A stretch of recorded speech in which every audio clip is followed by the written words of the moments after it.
दोनों हाथ उठा के जयकारा लगाएंगे। बोले देवादिदेव श्री आदिनाथ भगवान की जय जय जय।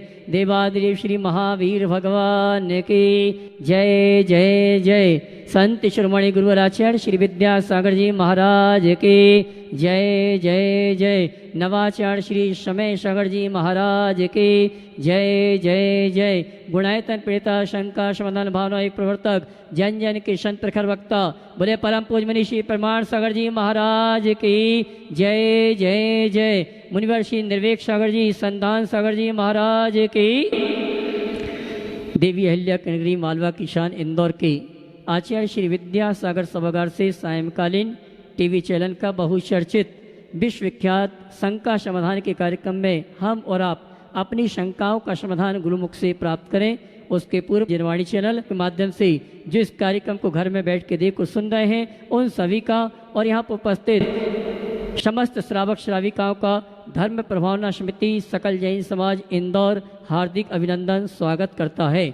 चलते हैं प्रतिदिन की भांति परम पूज मुनिवर के श्री चरण वंदन करते हुए आशीर्वाद प्राप्त करेंगे और निवेदन करेंगे। शंका समाधान के कार्यक्रम के लिए दोनों हाथ जोड़ लेंगे, मेरे साथ दोहराएंगे और बोलेंगे हे मुनिवर नमोस्तु नमोस्तु नमोस्तु। और आइए गुरुवर के आशीर्वाद से हम और आप शंका समाधान के कार्यक्रम में अपनी शंकाओं का समाधान गुरुमुख से प्राप्त करें। उसके पूर्व मैं उन परिवारों के नामों की घोषणा कर रहा हूँ जिन्होंने आज गुणायतन से जुड़ने का अवसर प्राप्त किया है। मैं सम्मान से आमंत्रित करूंगा, मंच पे आएंगे और परम पूज मुनिवर के श्री चरण वंदन करते हुए आशीर्वाद प्राप्त करेंगे और धर्म प्रभावना समिति और गुणायतन के समस्त ट्रस्टी सम्मान का कार्यक्रम संपन्न करेंगे। सर्वप्रथम मैं आमंत्रित करूंगा निर्माण निधि के रूप में जिन्होंने जुड़ने का अवसर प्राप्त किया श्रीमान पंकज जी, प्रेमचंद जी, मीना जी, पंकज जी, रचित जी घाटे, सोमा रचित जी घाटे, रुचिका जी, अजय आहाना घाटे परिवार इंदौर जिन्होंने निर्माण निधि के रूप में गुणायतन से जुड़ने का अवसर प्राप्त किया है। मैं सम्मान से आमंत्रित करूंगा, वे आएंगे, गुरुवर के श्री चरण नमन करते आशीर्वाद प्राप्त करेंगे और उनके सम्मान के लिए मैं आवाज दूंगा। हमारी धर्म प्रमाण समिति के अध्यक्ष महोदय अशोक जी दोषी वे आए, सम्माननीय घाटे परिवार का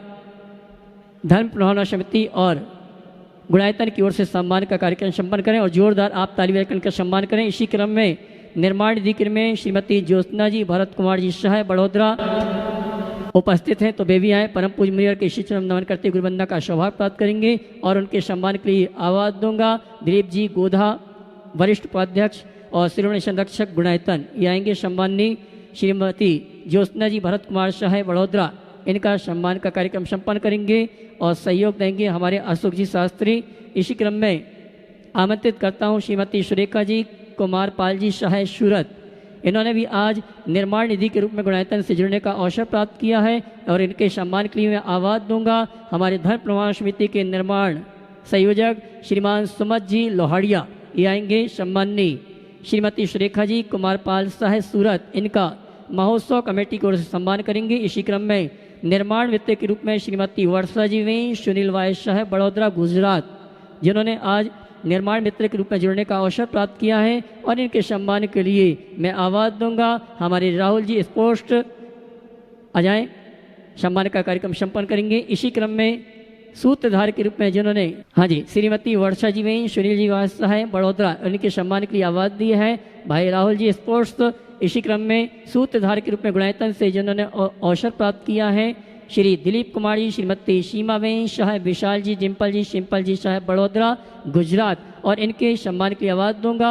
हमारे श्रोमणी संरक्षक राकेश रश्मि जी गोधा इंदौर ये आएंगे। सम्माननीय सूत्रधार परिवार का सम्मान का कार्यक्रम संपन्न करेंगे और अगले सूत्रधार के रूप में हमारे बीच हैं बड़ोदरा गुजरात से श्रीमान विनोद जी, कश्मीरा जी वेन, अंकुर जी, निशा जी, प्रतीक जी, विशा जी, निराव शाह बड़ोदरा जिन्होंने गुणायतन में सूत्रधार के रूप में जुड़ने का सौभाग्य प्राप्त किया है और इनके सम्मान के लिए आवाज दूंगा। भाई सचिन जी को वे आए। हमारे सम्माननीय श्री विनोद चंद जी, कश्मीरा जी का सम्मान का कार्यक्रम संपन्न करेंगे। भाई सचिन जी आइए, जोरदार ताली बजाकर उनका सम्मान करें। और हमारे बीच में असिस्टेंट कमिश्नर मुंबई श्रीमान चेतन जी हमारे बीच उपस्थित हैं। मैं सम्मान से आवाज दूंगा, वे आए मंच पर, गुरुवर के श्री चरण नमन करते आशीर्वाद प्राप्त करेंगे और इनके सम्मान के लिए मैं आवाज दूंगा। हमारे आशु भैया सम्मान का कार्यक्रम संपन्न करें, चेतन जैन असिस्टेंट कमिश्नर मुंबई। और इसी क्रम में मैं उस परिवार को आमंत्रित करूंगा जो गुरुवार के प्रति समर्पित है और गुरुवार के सभी महोत्सव में जिनका भरपूर सहयोग रहता है। भाई प्रदीप जी, विजय जी, नरेंद्र जी, चेतन जी असिस्टेंट कमिश्नर मुंबई। इनके स्वागत के लिए अशोक जी दोषी साथ में आ जावे। अशोक जी दोषी सम्मान करेंगे दुपट्टा और माल्यार्पण के माध्यम से। हमारे चेतन जी असिस्टेंट कमिश्नर मुंबई। और इसी क्रम में आमंत्रित करूंगा IPS ऑफिसर हमारे जैन समाज के गौरव श्रीमान सोमम जी जैन भी आएंगे परम पूज मुनिवर के शिष्य नमन करते हुए। और उनके माता पिता उनको भी आमंत्रित करूंगा जो कि गुणायतन के ट्रस्टी हैं। शुभम जी के माता पिता उनको सम्मान से आमंत्रित करूंगा, वे आए परम पूज मुनिवर के शिष्य नमन करते हुए गुरुवंदना का सौभाग्य प्राप्त करेंगे। भाई शुभम जी अपने माता पिता के साथ मंच पर आ जावें, आइए। और इनके सम्मान के लिए श्रीमान दिलीप जी गोधा, अशोक जी दोषी आएंगे। और सम्माननीय शुभम जी महिला सम्मान के लिए श्रीमती रजनी जी गोधा वे आ जावें। श्रीमान Shubham ji IPS IAS officer हमारे बीच उपस्थित है अपने माता पिता के साथ और उनके सम्मान के लिए मैंने आवाज़ दी है। दिलीप जी गोधा, अशोक जी दोषी और श्रीमती रजनी जी गोधा महिला सम्मान के लिए। और आइए चलते हैं परम पूज मुनिवर के शिष्य नमन करते हुए हम और आप शंका समाधान के कार्यक्रम में अपनी शंकाओं का समाधान प्राप्त करें। उसके पूर्व कल के कार्यक्रम की सूचना आप तक प्रेषित करना चाहूँगा। राष्ट्रीय स्वयं सेवक संघ के वो पदाधिकारी वो कार्यकर्ता यहाँ पर उपस्थित होंगे और परम पूज्य मुनिवर का विशेष उद्बोधन उनके लिए प्राप्त होगा। 7:30 बजे से लोगों का आना का क्रम। और आइए भाई प्रदीप जी, विजय जी, नरेंद्र जी, अंकित जी, वियान काशीवाल परिवार गया सूरत, इनका सम्मान का कार्यक्रम भी हमारे अशोक जी दोषी, दिलीप जी गोधा, राकेश जी गोधा ये सभी आएंगे। और श्रीमती दीपक भैया, संदीप भैया, लकी जी ये भी आ जावे। हमारे सम्मानी गया के डब्बू भैया के परिवार का सम्मान का कार्यक्रम संपन्न करेंगे। और बंधु ये सम्मान का कार्यक्रम चल रहा है, उसके पूर्व आपको सूचना देना चाहूँगा। कल RSS राष्ट्रीय स्वयं सेवक संघ के कार्यकर्ता और सहयोगियों का बहुत बड़ा एक हुजूम यहाँ पर उपस्थित होगा और परम पूज्य मुनिवर का विशेष उद्बोधन कल यहाँ पर संपन्न होगा। 7:30 बजे से RSS के स्वयंसेवक आना प्रारंभ हो जाएंगे और 8:15 बजे से इसी मुख्य मंडप में ये कार्यक्रम आयोजित हैं। आप भी इस कार्यक्रम में सम्मान सहित आमंत्रित हैं। आइए चलते हैं इन्हीं सभी सूचनाओं के साथ। आप सभी की ओर से मैं निवेदन करूँगा क्षुल्लक श्री स्वरूप सागर जी महाराज से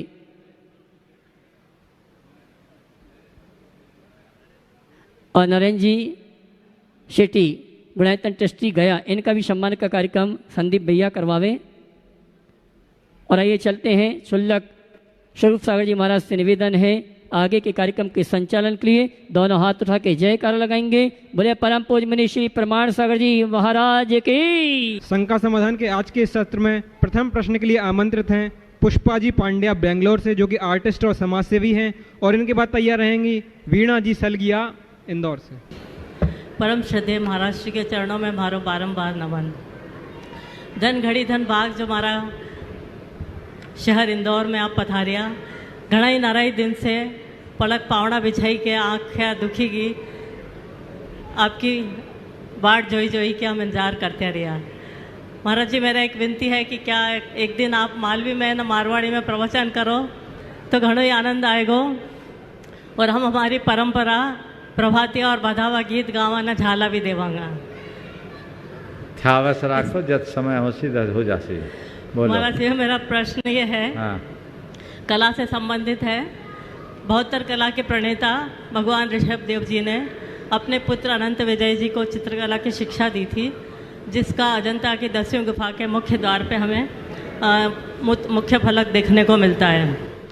ऐसी बादामी और सत्तनवासल की गुफाओं में भी 7वीं शताब्दी के तीर्थंकरों के चित्र हमें देखने को मिलते हैं।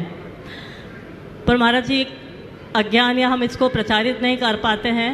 ऐसे ही हमारे जो मंदिरों में भित्ति चित्र बने हुए हैं वो भी कई बार तोड़ दिए जाते हैं या उन पर पेंट हो जाता है, तो उन सब के संरक्षण के लिए क्या किया जाए। और जैन कला शैली, जो हमें जैन फूड और जैन कला शैली से हम अलग जाने जाते हैं।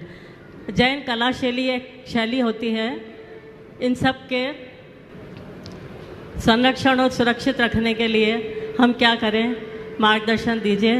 महाराज जी ये चित्रकला एक धर्म प्रभावना का बहुत अच्छा माध्यम है। और हम बच्चों को, युवा पीढ़ी को इससे बहुत अच्छी तरह जोड़ सकते हैं। तो इसको बढ़ाने के लिए हम क्या करें, इससे धड़ प्रभाव ना और हम अपनी सांस्कृतिक विरासत को सहेज सकें। देखिए, कला का संस्कृति से बड़ा गहरा संबंध है।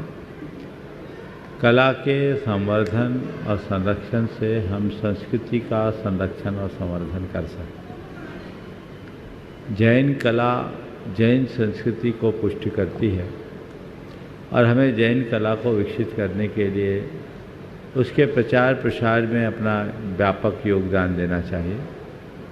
प्रचार प्रसार के इस क्रम में हमें चाहिए कि हम जितने भी जैन कला से जुड़े हुए लोग हैं उन्हें प्रोत्साहित करें और जैन कलाकृतियों को समय समय पर ठीक तरीके से प्रदर्शित करें और उनमें छिपे शिल्प और प्रतीकों के अर्थों का भी विवेचन करें।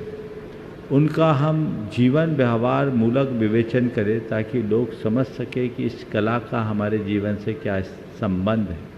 यदि ये सब बातें हम जोड़ लेते हैं, सुनिश्चित तौर पर हम अपनी कला और संस्कृति के विकास में बहुत बड़ा योगदान दे सकते हैं।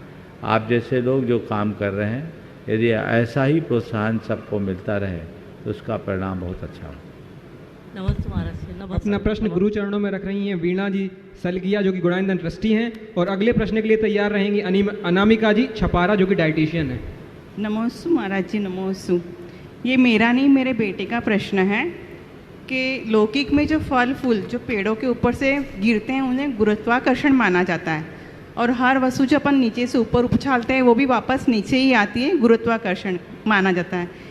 तो मेरा ये प्रश्न है कि जिनमत में गुरुत्वाकर्षण को किस तरह से माना जाता है कि ऊपर उछाली हुई चीज़ स्वतः ही नीचे आ जाती है। और आपने जो बताया था कि जम्बूद्वीप से ये आर्यखंड ऊपर उड़ गया है, तो ये किस तरह से माना जाता है? देखिए, गुरुत्वाकर्षण के सिद्धांत की चर्चा विज्ञान में है और इसका श्रेय न्यूटन को दिया जाता है। ग्रेविटी फोर्स को कोई नकार नहीं सकता।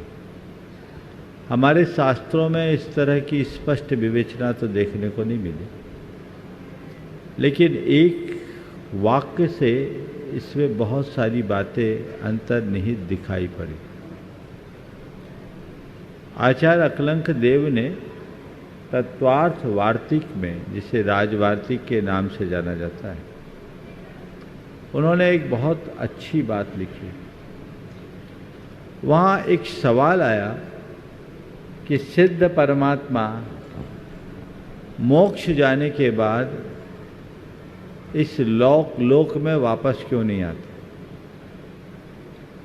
उसका उन्होंने जो दार्शनिक विवेचन करना था वो तो कर दिया, पर तमाम दार्शनिक बातों को रखने के साथ साथ उन्होंने एक बड़ी गहरी बात, बड़ी वैज्ञानिक बात कह डाली। उसमें लिखा गौरवाभावाच्च, उनमें गुरुत्व का अभाव है। आध्यात्मिक दृष्टि से देखा जाए तो गुरुपना अर्थात कर्म का भार। जब तक कर्म का भार होता है कोई अधपतन होता है। कर्म भार से मुक्त हो गए वो ऊपर ही जाते, नीचे नहीं आते। उसमें उन्होंने एक वाक्य लिखा, गुरुत्वात् अधपतनम भवति। गुरुत्व होने से अधपतन होता है। वे कर्म के भार से मुक्त हो गए, इसलिए वे ऊपर चले गए। अब ये बात अगर एक बीज के रूप में पकड़ी जाए तो हम समझ सकते हैं कि जैन शास्त्रों में भी गुरुत्वाकर्षण के सिद्धांत की समझ थी, पर वो हमारा मूल प्रतिपाद्य नहीं था, इसलिए उसकी कोई विवेचना नहीं की गई। अलग अलग प्लैनेट्स के अलग अलग स्थितियां हैं। गुरुत्वाकर्षण का अपना एक सिद्धांत है। उतनी सूक्ष्मता से अभी कोई काम हुआ नहीं और हमारे बहुत सारे ग्रंथ नष्ट हो गए। हो सकता है कि इन्हीं ग्रंथों में इनका विवेचन होगा जो आज सुलभ नहीं है। यह हम सबका दुर्भाग्य है कि हमारी संस्कृति के साथ बहुत खिलवाड़ हुआ। 6-6 महीने तक शास्त्रों की होली जलाई गई, ये हम सबको पता है। तो ये आज हमारे साथ नहीं है।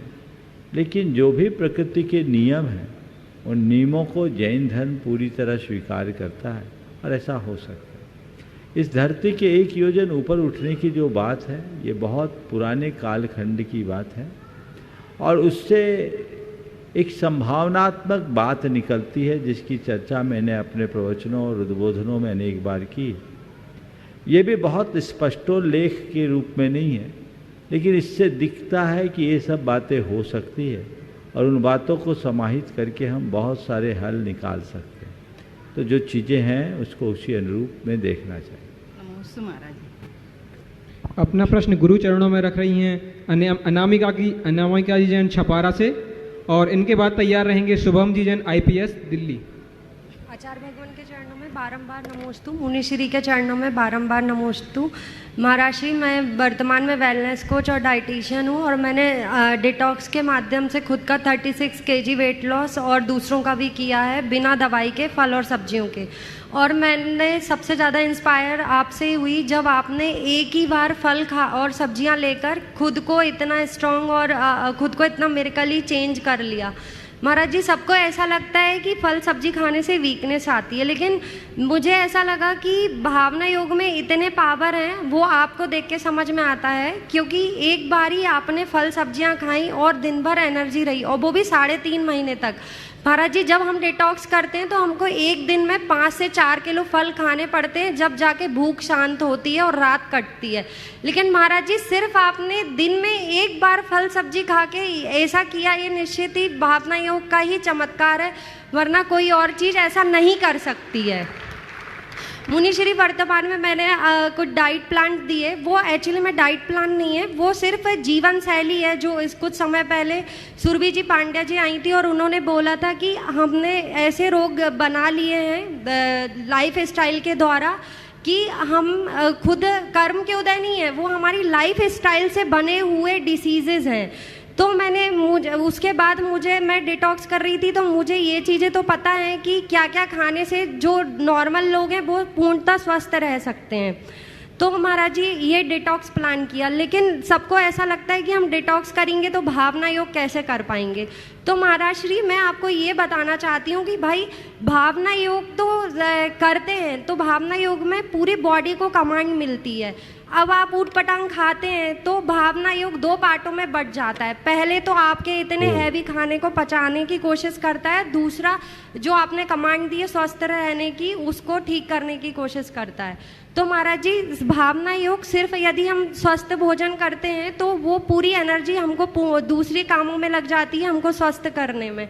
तो महाराज जी, देखिए, ये बहुत अच्छी बात है कि हम अपने आहार की प्रक्रिया को बदलकर अपने शारीरिक और मानसिक स्वास्थ्य में काफ़ी कुछ सुधार कर सकते हैं। ये आहार विज्ञान से जुड़ी हुई बात है जो हमारे लिए बहुत सहायक है। भावना योग का इससे कोई सीधा संबंध नहीं है, लेकिन यदि व्यक्ति भावना योग का इस रूप में प्रयोग करे तो उसे दोहरा लाभ मिल सकता है। आप जो प्रयोग कर रहे हैं वो करते रहिए। मैं लोगों से इतना ज़रूर कहूँगा कि व्यक्ति को अपने सेहत के प्रति जागरूक होना चाहिए।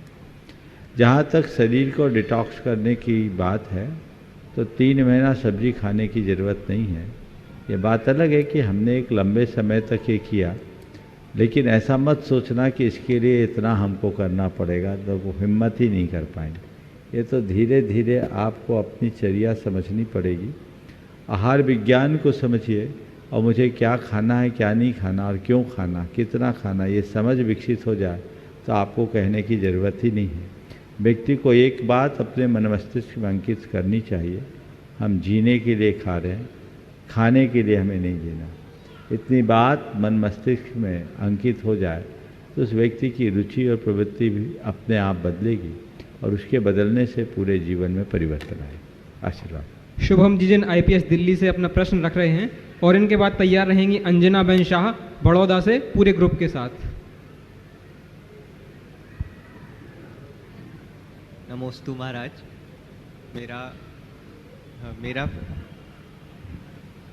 मेरा प्रश्न ये है महाराज कि जब तक आत्मा है तब तक स्व के अस्तित्व का आभास तो होता रहता है, और ये जो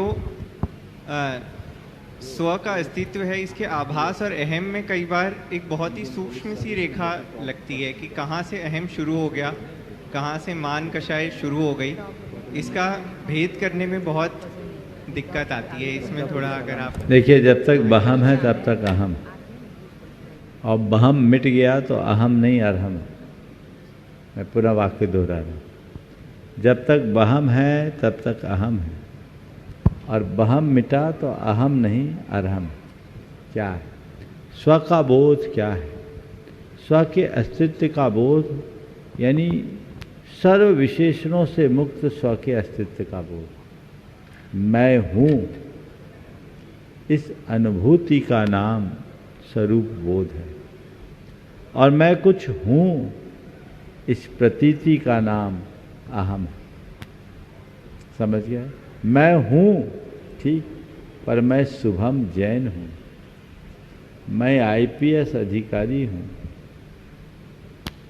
मैं एक प्रभावी व्यक्तित्व हूँ, लोग मेरे आगे पीछे घूमते हैं, मेरे साथ ये है वो है, ये सब चीज़ें हैं। ये क्या है? अपनी काल्पनिक छवि को वास्तविक मानना ही अहम का मूल है। जो है नहीं उसे स्वीकार लेना ही अहम, जो बहम के परिणाम से रूप होता है। तुम कौन हो इसे पहचानो, सब विशेषणों से परे। जब तक ये विशेषण है तब तक मैं नहीं हूं, और जो विशेषणों से मुक्त है वो मैं। ये समझ अगर अपने अंदर जग जाए तो सारा खेल ही बदल जाए। समझिए? तो गुरु से शिष्य ने पूछा, दुनिया में सबसे श्रेष्ठ क्या है? गुरु ने उत्तर दिया, मैं। शिष्य ने पूछा, गुरुदेव दुनिया में सबसे अश्रेष्ठ क्या है? बोला, मैं। शिष्य अचरज में पड़ गया, मैं ही श्रेष्ठ और मैं ही अश्रेष्ठ, ये कैसे? गुरु ने कहा, मैं जब तक स्वरूप के बोध तक सीमित रहता है, अस्तित्व का द्योतक बनकर सर्वश्रेष्ठ बन जाता है, और मैं के साथ जब विशेषण जुड़ जाता है, अहम का सृजन कर निकृष्ट बन जाता है। तो यथार्थतः जो मैं हूं उसे पहचान। मैं हूं कौन? जिस दिन ये सवाल अपने मन से पूछोगे और उत्तर जब आएगा तो लगेगा जो मैं हूं वही तो सब है, और जो सब है वही मैं हूं। तत्वतः मुझ में और औरों में कोई अंतर ही नहीं है। बस यही समझ हमारे जीवन में स्थित कर। अंजना बहन अपना प्रश्न रखें, उसके पूर्व में आमंत्रित करना चाहूँगा बिहार विधान परिषद के पूर्व उप सभापति श्री डॉक्टर रामचंद्र जी पूर्वे अपने पूरे परिवार के साथ मंच पर आ जाएं। उनकी धर्मपत्नी डॉक्टर रंजना जी पूर्वे पुत्र। जब तक ये लोग खड़े हो गए सवाल हो जाएंगे जी, तब तक अंजना बहन शाह अपना प्रश्न रखें, और उनके बाद तैयार रहेंगे ऋषभ कुमार जैन देवरी, गुणायतन के आधार स्तंभ। नमोस्तु गुरुजी। बोलिए।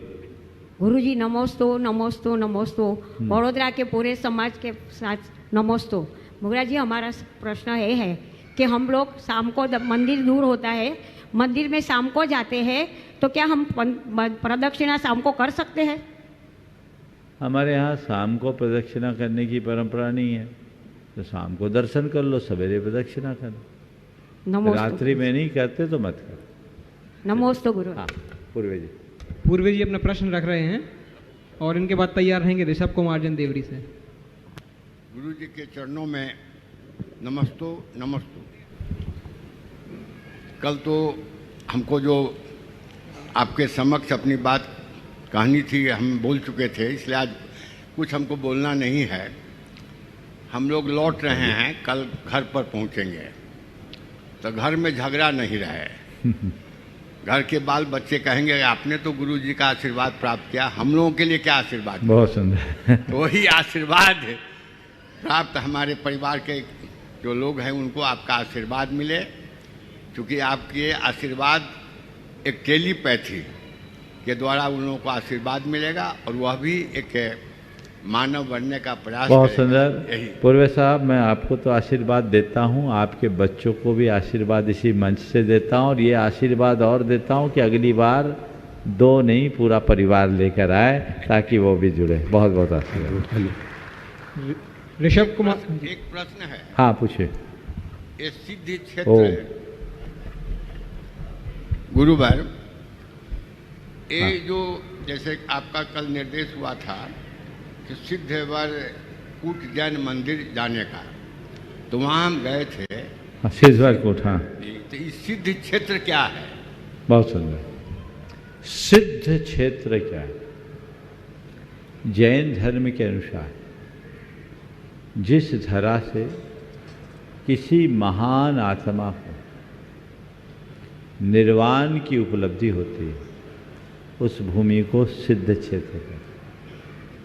वो सिद्धि का आधार है, इसलिए सिद्ध क्षेत्र कहते हैं। तो सिद्धवरकूट आप गए, नर्मदा का तट है, अनेक मुनियों की निर्वाण स्थली। जैन धर्म के अनुसार नर्मदा के तट में अनेक मुनियों को निर्वाण मिला अलग अलग स्थानों में। उनमें बड़वानी है, सिद्धवरकूट है, नेमावर है। ये जैन मुनियों की साधना स्थली रही। यहाँ आकर उन्होंने विशेष साधना की, उन्हें निर्वाणोपलब्धि हुई, उस धरा को सिद्ध क्षेत्र कहा गया। ऐसा बहुत सुंदर। ऋषभ कुमार जी देवरी से, जो कि गुणायतन के आधार स्तंभ हैं, अपना प्रश्न रख रहे हैं और इनके बाद तैयार रहेंगे डब्बू जी, नरेंद्र जी, वियान जी, गया सूरत से। पूज्य गुरुवर के चरणों में मेरा, मेरे परिवार का एवं बीनावार अतिशय क्षेत्र शांति धाम के समस्त कार्यकर्ताओं की ओर से गुरुवर के चरणों में बार बार नमोस्तु नमोस्तु नमोस्तु। गुरुवर 1993 से मैं बार बार आपसे पीछे कहता रहा हूं कि बीनावार क्षेत्र आप पधार नहीं रहे हैं। एक बार आने के बाद में 23 साल 30 साल बहुत लंबा समय हो गया है गुरुदेव। मैं और मेरी समस्त वहाँ की समाज आपके दर्शनों के लिए वहाँ पर ला लाए थे कि क्षेत्र में आप आएँ। क्षेत्र का स्वरूप देखें आप गुरुवर, जो आप छोड़ गए थे बाढ़ लगी, आज वहाँ पर गुरुदेव आचार्य विद्यासागर आज के 27 बार वहाँ पर आने का कार्यक्रम बन चुका है, आ चुके, और उन्होंने जमीन से लेकर आसमान तक कैसे से क्षेत्र का विकास किया है। मैं आपके चरणों में पूरी कमेटी की ओर से निवेदन करता हूं कि आप एक बार निश्चित बीनावार क्षेत्र पर अवश्य पधारें। साथ ही मेरा प्रश्न ये है कि समाज में कुरीतियों का समर्थन करने वाले हैं और जो नहीं मानते उन्हें समाज के लोग रीतियों से जीने में हतोत्साहित करते हैं। यह भ्रमजाल कैसे टूटे? कहीं यह कोई माया या व्यामोह तो नहीं है? गुरुदेव आप इसका हमें थोड़ा मार्गदर्शन दें। कुरीतियों से जीने वाले लोगों को रीतियों से जुड़े लोग अगर समझाते हैं तो लोग परेशान हैं। मैं इसे थोड़ा संशोधित करता हूँ और ये कहूँगा कि कुरीतियों से ग्रसित लोगों को समझाने की जगह रीतियों का बोध कराना शुरू कर दो, अपने आप उनकी दिशा बदल जाएगी और फिर सारे झंझट मिट जाएंगे। हम लोग कुरीतियों के खिलाफ जितनी बात करते हैं, रीतियों की महिमा का बोध उतना नहीं करा पाते। हमें चाहिए कि हम कुरीतियों के साथ रीतियों की महिमा का बखान करें ताकि चीज़ें हमारे नियंत्रण में रह सकें। और बीनावार के बारे में आपको अपना प्रश्न गुरु चरणों में रख रहे हैं डब्बू जी, नरेंद्र जी, वियान जी, गया सूरत से, और इनके बाद तैयार रहेंगे चेतन जी, असिस्टेंट कमिश्नर मुंबई से। महाराष्ट्र के चरणों में नमोस्तु, छुल्लक जी के चरणों में छावनी और सारे भैया जी को जय जिनेंद्र। महाराष्ट्री, मेरा नाम वियान है, मैं सूरत से आया हूँ। कल मेरा जन्मदिन है, मैं 8 साल का हो जाऊँगा। मैं पहली बार अभिषेक करूँगा। और महाराष्ट्री, मुझे ये बताइए 8 साल या 8 साल से ऊपर वाले जन ही क्यों कर सकते हैं? बहुत सुंदर। और एक और चीज, मैं ये जो पॉकेट मनी मैंने सेव किया है वो मैं देना चाहता हूँ गुणायतन में। ठीक, बहुत बढ़िया। देखो, ये तो तुम अपने दादा को दे दो वहीं के वहीं, वहीं के वहीं दे दो, दादा वहीं दे देंगे, ठीक है। देखिए बच्चे ने बहुत अच्छी बात की। सबसे पहले तो ये 8 वर्ष का हुआ है, पूरे परिवार को लेकर आया है अपने प्रथम अभिषेक के लिए, ये बहुत सुलक्षण है। 8 वर्ष के होने पर बच्चों में सम्यक दर्शन को धारण करने की योग्यता होती है। अभिषेक, पूजन, आहार, दान धर्म की एक विशेष क्रिया है। बेटा ध्यान से सुनो, ठीक है। और धर्म की विशेष क्रियाओं को तभी करना चाहिए जब धर्म को धारण करने की सही समझ हो जाए। 8 वर्ष की उम्र में धर्म की को धारण करने की सही समझ विकसित होती है। 8 वर्ष की उम्र में ये आत्मा परमात्मा बन सकता है। 8 वर्ष की उम्र में केवल ज्ञान हो सकता है, समझ गए? तो 8 वर्ष के होने पर आत्मा में ऐसी शक्ति आती है कि वो 8 कर्म को काट सके, समझ गए? इसलिए धार्मिक क्रियाओं को 8 वर्ष के बाद ही करने की अनुमति है शास्त्रों में, वैसा विधान है, समझ गए? हाँ, आगे का जीवन में कैसे जीऊं? पहले ये तो सुन लो, समझ में आया कि नहीं आया? 8 वर्ष में ही क्यों करना, समझ में आ गया ना? हाँ, अब 8 वर्ष में तुमने शुरू किया है तो धर्म हम किस लिए कर रहे हैं? हमें 8 कर्मों से मुक्त होना है। क्या करना है? 8 कर्मों से मुक्त होना है, इसलिए हमें विशेष रूप से धर्म करना है। अब तुम्हारे अंदर समझ आ गई, अभी तक बच्चे थे, अभी तक कोई गलत हो जाए तो चलेगा, अब गलत काम नहीं करना, अब समझदारी के साथ काम करना। अपना पूछा आगे हम कैसे जिए, तो जो माँ बाप कहे वैसे जियो। आशीर्वाद। चलो। चेतन जी जैन असिस्टेंट कमिश्नर मुंबई से अपना प्रश्न रख रहे हैं और इनके बाद तैयार रहेंगे अक्षत जैन सिलवानी। नमोस्तु महाराज जी। महाराज जी आपके चरणों में त्रिवार नमोस्तु, पूरे महाराष्ट्र की ओर से और पूरे सकल जैन समाज एलोरा की ओर से भी त्रिवार नमोस्तु। नमोस्तु महाराज जी। महाराज जी मेरा प्रश्न ये है कि अभी जो ये पंचम काल में जो स्थिति चल रही है, जो अभी अपने सिद्ध क्षेत्र अतिशय क्षेत्र की जो संरक्षण जो रक्षण अपन कैसे कर सके, इसमें अपन इसका रक्षण जो अपन संरक्षणी महासभा जो तीर्थ रक्षा कमेटी है, जो और अपनी सभी कमेटी है, चाहे इसमें सभी कमेटी, तो ये अपना अपना योगदान तो देती है, पर अपन भी हमारे जैसे युवा ये क्षेत्र का संरक्षण कैसे कर सकते हैं? आपका मार्गदर्शन हमें मिले गुरुदेव। देखिए, तीर्थ क्षेत्र धर्म क्षेत्र के संरक्षण की बातें प्राय उठते रहते, और मैं देखता हूँ ये सब चर्चाएं आजकल प्राय सोशल मीडिया में ज़्यादा उठती है।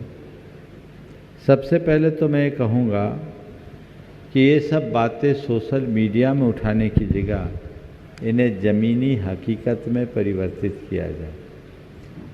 मैं तुम्हें हतोत्साहित नहीं करता, लेकिन तुम्हारे माध्यम से मैं सभी युवाओं से ये कहना चाहता हूँ कि आप हकीकत में काम करें।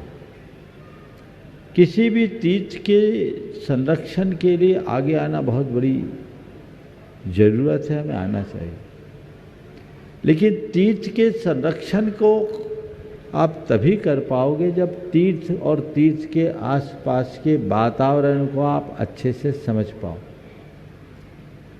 युवा लोग अपने कुछ तीर्थों को अपने टारगेट में ले, अलग अलग समूह बनाकर, और उस तीर्थ को ठीक तरीके से समझे। वहाँ के जिनके हाथ में व्यवस्थाएं हैं, जिनके हाथ में प्रबंध है, उनसे मिले और उसको ठीक तरीके से मूलभूत समस्या क्या है, उसकी जड़ क्या है, इसे पहचानने की कोशिश करें। फिर वही उसका क्या समाधान हो सकता है ये सोचें। योजनाबद्ध तरीके से समाधान ढूंढें। एक तरीका तो ये, इसमें हमारे मैनेजमेंट से संबंधित जो समस्या है उसे हम दूर करें, कोई लीगल प्रॉब्लम है तो उसे हम ठीक करें। एक समस्या है स्थानीय लोगों के साथ, हर जगह तीर्थ क्षेत्रों में ऐसी कई समस्याएं आ जाती हैं। उनके लिए हमें चाहिए कि वहाँ के स्थानीय लोगों से सीधा संपर्क और संवाद स्थापित कर उनसे एकात्मता का भाव जुड़े। उनसे अपनत्व जोड़े, उनसे हमारा ऐसा लगाव और जुड़ाव हो जाए कि वो आपके अंग बन जाए। उनके लिए हम कुछ कल्याणकारी उपक्रम चलाएं, उनको हम जैन धर्म के मर्म को बताएं, जैन रिचुअल्स का महात्म्य बताएं, जैन पूजा पद्धति का आधार बताएं और उन्हें ये बताएं कि धर्म स्थान की महिमा कब होती है।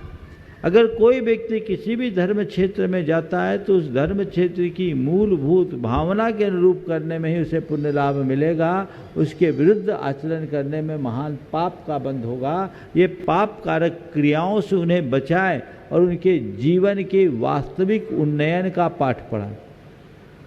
यदि ये बातें हम उनको बताने में समर्थ हो जाएं तो कभी भी गड़बड़ नहीं हो। एक बार ऐसा हुआ, एक तीर्थ क्षेत्र में कुछ लोग आए जो जन्मना जैन नहीं थे। वो भगवान के वेदी पर वो वस्तु चढ़ाने लगे जो जैन परंपरा के अनुसार वांछनीय नहीं है। संयोग तो मैं वहाँ था। लोगों ने बोला महाराज जी देखिए कैसे चढ़ा रहे। हमने कहा ठीक, थोड़ा धैर्य रखो, इसमें गलती इनकी नहीं, गलती अपने मैनेजमेंट की। ये तो श्रद्धा भाव से आया, भगवान के दरबार पर आए हैं, हमें कुछ ना कुछ तो अर्पित करना, लेकर आए। हमारे मैनेजमेंट को चाहिए था कि इन्हें कोई चीज़ समझाए। मैंने धीरे से अकेले में उनको एक बात बुलाई। हमने पूछा ये बताओ, आप हनुमान जी के मंदिर में जाते हो तो क्या करते हो? बोला प्रसाद चढ़ाते, सिंदूर चढ़ाते। हमने कहा शंकर जी के मंदिर में जाके क्या करते हो?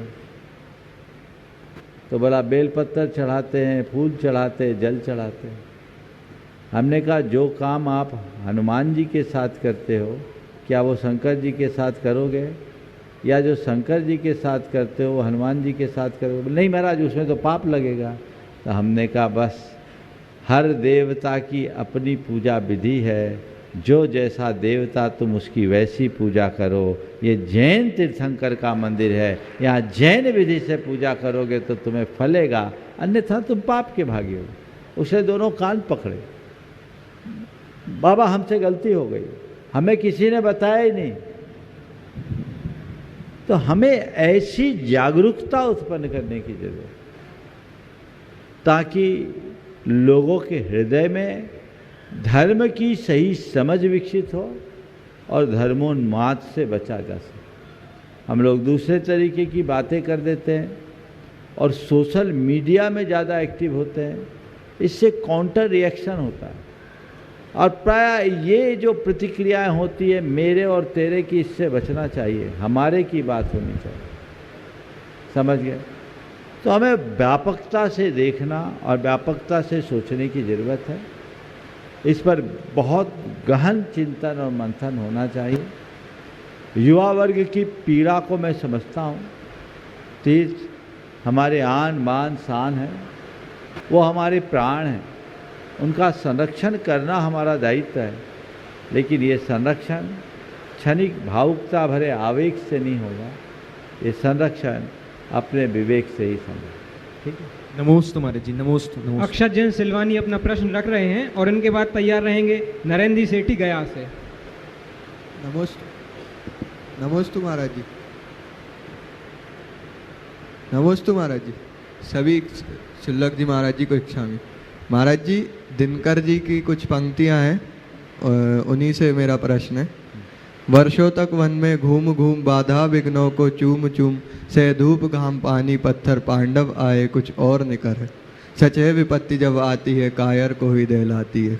महाराज जी जब पांडव वनवास गए वापस आए तो उनकी प्रतिभा कुछ और निकली। श्री राम जी जब वनवास गए वापस आए, उनकी प्रतिभा कुछ और निकली। महाराज जी आज के समय में इस हम वन से क्या आशय लें कि जो हम सभी की प्रतिभा और निकले, और महाराज जी प्रतिकूलताओं को हम कैसे अनुकूल बनाएं?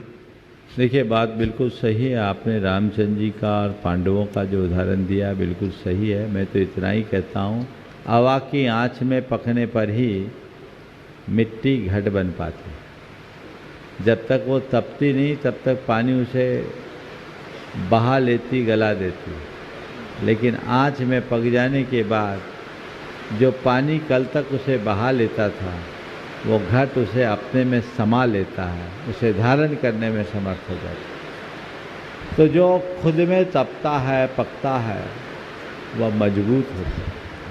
परिपक्व होने का मतलब ही यही है कि हम मजबूत बने, अपने आप को और अधिक स्ट्रांग बनाएं। आज बन जाने की बात तो नहीं है, लेकिन बनने की बात है। अगर खुद को कुछ बनाना है तो हमें अपने आप को खपाना होगा। जब तक हम खुद को खपाने के लिए राजी नहीं होंगे तब तक कुछ पा नहीं सकते। इसलिए मनुष्य को अनुकूलताओं का मोह त्याग कर प्रतिकूलता का अभ्यास करना चाहिए। और जब हम ऐसा अभ्यास बना के रखते हैं तो हमारा रास्ता अपने आप प्रशस्त होता है और हम अपने जीवन को बेहतर बनाने में समर्थ हो पाते हैं। एक बात। दूसरी बात, प्रतिकूल परिस्थितियों में अपने मन को अनुकूल कैसे बनाएं। अगर अपने मन को सदैव अनुकूल बनाए रखना चाहते हैं, 4 बातों को ध्यान में रखें। सबसे पहली बात, आत्मविश्वास से लबरेज है। अपना आत्मविश्वास कभी खंडित ना होने दें। दूसरी बात, सोच को सकारात्मक रखो। प्रतिकूल की अनुकूल व्याख्या करने लगो। प्रतिकूल की जब अनुकूल व्याख्या करने लगोगे, सोच सकारात्मक रहेगी तो उल्टी बात भी सीधी दिखने लगेगी, फिर किसी भी प्रकार की व्याकुलता शेष नहीं रहेगी। तीसरी बात, मन में धैर्य रखो। ये हमेशा सोचना चाहिए कि चाहे कितनी भी प्रतिकूलता है, ये स्थायी नहीं है। आज नहीं तो कल हम बदलेंगे। अभी रात है, प्रभात होगा। रात लंबी हो सकती है पर शाश्वत है। और चौथी बात, आशावादी बन के रहे। अपनी सोच को कभी भी हताशा से ग्रसित न होने दें। आशावादी बने रहें, निश्चित परिणाम अच्छा है। नमस्ते। डब्बू नरेंद्र जी सेठी गया से अपना प्रश्न रख रहे हैं, साथ में डब्बू जी भी आ जाएं। और इनके बाद तैयार रहेंगे श्रीमंत सेठ कोयला परिवार से प्रवीण जी बिलासपुर, जो कि गुणायतन के शिरोमणि संरक्षक हैं। तीनों महाराज जी के चरणों में बारंबार नमोस्तु नमोस्तु नमोस्तु। तो छुल्लक जी महाराज के चरणों में इच्छामी इच्छामी इच्छामी। गुरुदेव, प्राय लोग कहते हैं संकालु नहीं होना चाहिए, इससे परस्पर संबंध की मधुरता नष्ट हो जाती है। परंतु गुरुदेव, शंकाओं के आधार पर ही सर्वाधिक धार्मिक कार्यक्रम शंका समाधान है। यह तो परस्पर में विरोधी लगता है। गुरुदेव, कृपा बताने की कृपा करें कि शंका क्या है, इसे कैसे करना चाहिए और किसके पास करना चाहिए। बहुत अच्छा सवाल है। शंका क्या है और शक क्या है।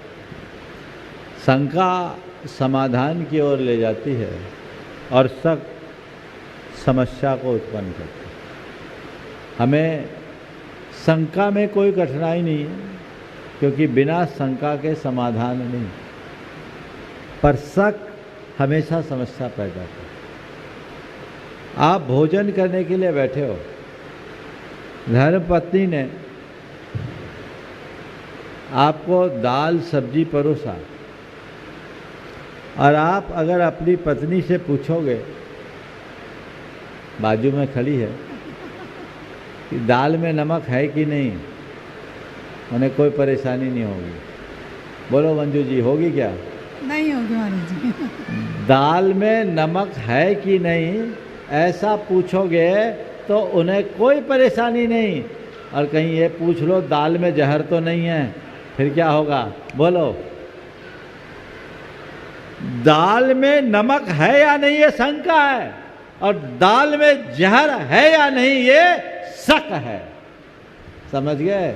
इसलिए शंका रखो, शंकालु मत बनो। समझ गए? ये मर्यादा बना करके चलो, जीवन का पथ तभी प्रशस्त है। श्रीमंत सेठ कोयला परिवार से प्रवीण जी बिलासपुर अपना प्रश्न रख रहे हैं, और धर्म प्रभावना समिति से कहूँगा कि इनका वहीं पर जाकर सम्मान कर दें। ये गुणायतन के शिरोमणि संरक्षक हैं। और इनके बाद तैयार रहेंगे दिलीप जी शाह बड़ौदा से।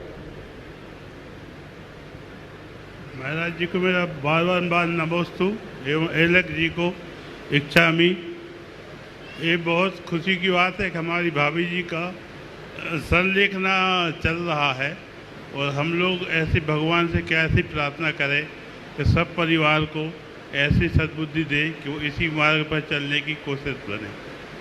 बहुत अच्छी भावना है। मैं चाहूँगा एक बार प्रवीण जी का जोरदार करतल ध्वनि से अभिनंदन करें। ये एक संयोग बना है कि इनकी भाभी जी इधर आई, तो इस कारण सब भाई बंधु पूरा कोयला परिवार आ रहा है और ये बड़ा समर्पित और संस्कारित परिवार है। आपने पूछा हम लोग ऐसा क्या करें? लक्ष्य बना लो, पुरुषार्थ जगा लो, आज नहीं तो कल निश्चित सफलता मिलेगी और यही रखना है अपना लक्ष्य। अपनी अब तो चेतन श्री जी हो गए, अब आपकी भाभी जी नहीं रही, तो उनको देखो और वो एक साधिका है और ये लक्ष्य बनाओ और पुरुषार्थ जगाओ कि मेरा अंत इसी तरह गुरु चरणों में नमोकार जपते हुए हो, मुझे अस्पताल में आहें भरते हुए नहीं जाना। यही आशीर्वाद। जब तक सांस है टकरार मिलता रहेगा, जब तक रिश्ते हैं घाव मिलता रहेगा। अगर हमारे कर्म और भगवान भावनाएं अच्छी हैं तो गैरों से भी लगाव मिलता रहेगा।